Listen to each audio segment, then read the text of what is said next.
আগামী 24 ঘন্টায় দেশের বিভিন্ন অঞ্চলে ভারী বৃষ্টি, দমকা হওয়া এবং বজ্রপাতের সম্ভাবনা রয়েছে। বিশেষ করে উত্তর অঞ্চল মানুষগুলোকে সতর্ক সংকেত দেওয়া হয়েছে।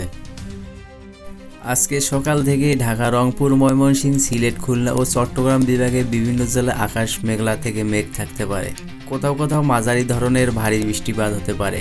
এছাড়াও বজ্রপাত সহ হঠাৎ দমকা হওয়ার সম্ভাবনা রয়েছে। আবহাওয়ার পরিস্থিতির কারণে নদীবন্দরগুলোতে সতর্ক সংকেত দেওয়া বলা হয়েছে। উপকূলীয় এলাকাগুলোতে বাতাসের গতি কিছুটা বাড়তে পারে, তাই মাছ ধরা নৌকা ও ট্রলারগুলোকে সাবধানে চলাচল করার অনুরোধ করা হচ্ছে।